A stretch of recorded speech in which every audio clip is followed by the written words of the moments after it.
Well, I don't really do much. My staff is here, James DeWitt, our CFO, and one of my commissioners, Barker Keith, who many of you know and love.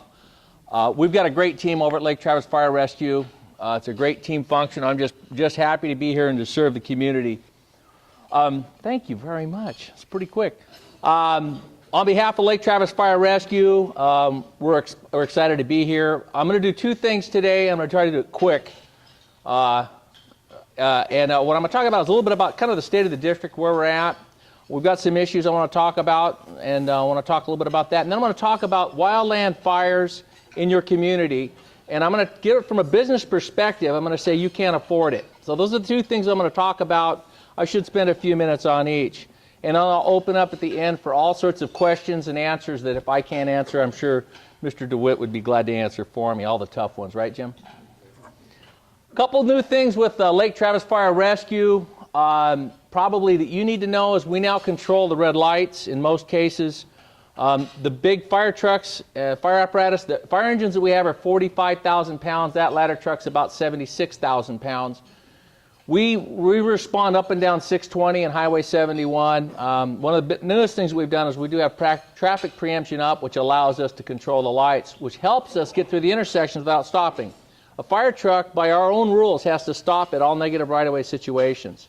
That really slows us down. When I show you our response time issues, you'll see why this is important. We've got some new equipment, and if you haven't noticed, we switched our colors over to red and black. Ironically, our equipment folks, I forgot, two of them on the equipment committee went to which high school? Lake Travis. So it's ironic that they're red and black, but that's our colors. We're here to support. We do have some issues with Lake Travis Fire Rescue. We do have our facility challenges. We've got really two nice stations, and we've got three stations that are in bad shape. One that actually, I'm not allowed to use the F word in here. We had a fire in one of our stations. It was the old volunteer station on General Williamson. It was embarrassing. It was the worst, probably the worst day of that 30 years that I put down on that I actually do this. That was probably the worst day of my life. But the second worst day of my life was not the next day, but the day after, when it caught on fire yet again. That's another story for another day. That wasn't our fault. Our assurance adjuster wanted to get the power back on. And we said the electricity in this building, the building was built by love and volunteers. And back in those days, when I used to be a volunteer firefighter, we used to build buildings, and we used to build buildings with a kegger in tow. So a lot of times the electrical wasn't really put together right. And ironically, don't tell our staff this, but we do blame our women that the fire did start in the women's restroom, in the electrical fan in the women's restroom, and then 2 days later the fire started in the men's restroom. So we're kind of a equal opportunity fire starters. So. But all joking aside, it really threw us into a loop. And I'm going to use a little bit of that in my second part of the presentation. You can't afford and you don't want a fire in your business. I'm here to tell you, and the commissioner can chime in on this, Jim and I will tell you, it damaged our business so bad. It took everything we could just to get the engines out the door. So having a fire in and it wasn't a big fire, those weren't large fires, really, there were two small attic fires, but that old building and everything else really created some problems, and we'll talk a little bit about that. But we do have some facilities challenges, and we're working a lot with the city leaders in here. I'm always coming and talking to you guys. I've got some great folks in here that help us out about our facility challenges. We're short firefighters. We need more firefighters on duty. I'll talk a little bit about that. We need more fire stations, and we have significant revenue challenges, and I'll talk a little bit about those. We're not a fire department. I've never worked for a fire department, not one day in my life, yet I wear the uniform. We look the same like Cedar Park or Round Rock or one of those other fire departments. We're an ESD. We're a special district. The problem is the state has capped us at 10 cents, so I can only get 10 cents of tax. I'm not going to get into the whole tax formula, but it very limits us on what we can and can't do on that. We are professional firefighters. We do have volunteer members. We do emergency medical technicians. As a matter of fact, that's most of what we do, and we also serve the community in many different ways. One of the things that we want to talk about, and I think it's important for the chamber to understand, is that fire is everyone's problem. Fire is not just our problem. As a matter of fact, it's easy for us because we roll up and go home. Now, with our experience, we found out that's all fine and dandy, but to get back in business in that building, in this geographic area, is a 1 to 2 year process. So you've got to move somewhere for a year and a half in some cases. Now, if you're just doing small remodel, that's one thing, but we had enough structural damage, and the building will never be able to get up to code, so we have to start over.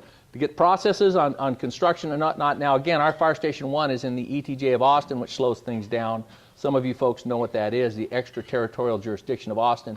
That does slow us down. So it's been a real struggle. But if you can imagine a fire in one of our educational facilities, and I'm going to give you a scenario to ponder here in a little bit to show you what it can do to our community. So our goal is to engineer fires out of the system. And that's all of our job, because you don't want a fire. Believe me, and we've really learned that the hard way. This has been one of the hardest years in my career is trying to get up and running after a small fire.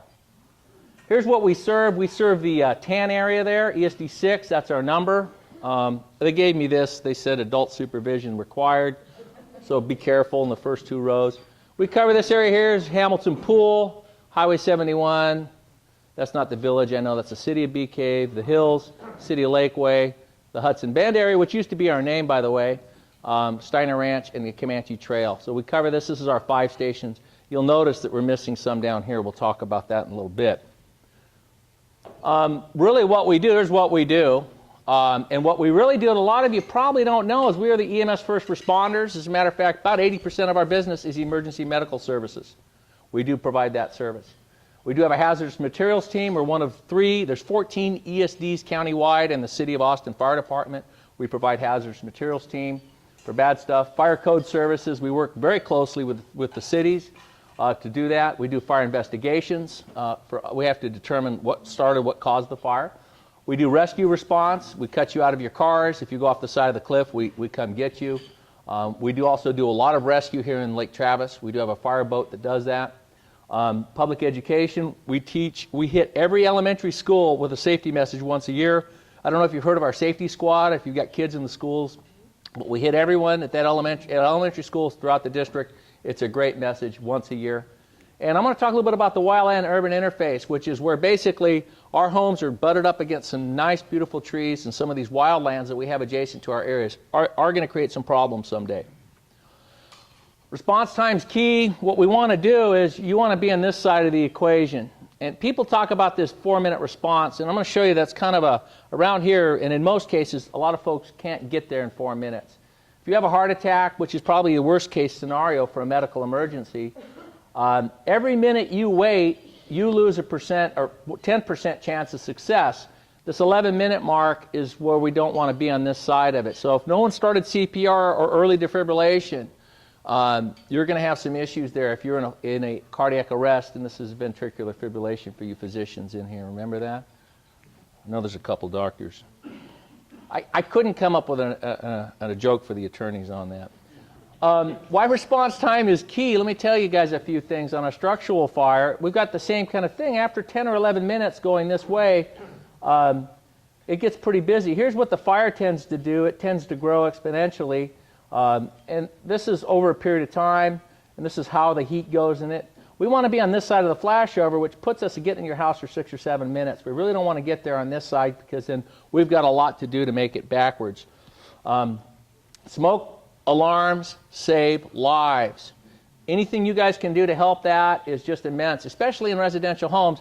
84% of fires 84% of deaths happen in residential structures. Commercial businesses in the United States, because of fire codes, isn't where our big problem is, because you're really regulated to have those smoke detectors. But a lot of people in their homes still in the old houses, take the batteries out and don't do anything with them. And we are finding that without these, people are dying in their structures. So 84%, and we have a high fire loss for an industrialized country. A lot of that's got to do because we have a lot of plastic and wood that we use, and they both like to burn. But smoke alarms are so important, yet we're seeing them fire and fire again. People don't have them in. If we have residential fire sprinklers, the fires will stop here. Or commercial sprinklers will stop that fire growth, and basically it'll keep it here, and we can come in and clean up the water and put the fire out. And just so you know, when the sprinklers go off, they don't all go off. It's one at a time. Hollywood's really done a bad job with that. They show the sprinklers going off, and it shows the whole room. It only goes off over the fire. It doesn't go off in the whole area. Have you guys seen that? It shows all the sprinklers going. I'm like, what the heck's that? They didn't ask me. Nobody calls me on this stuff, Jim. How come I don't get the important calls from Hollywood?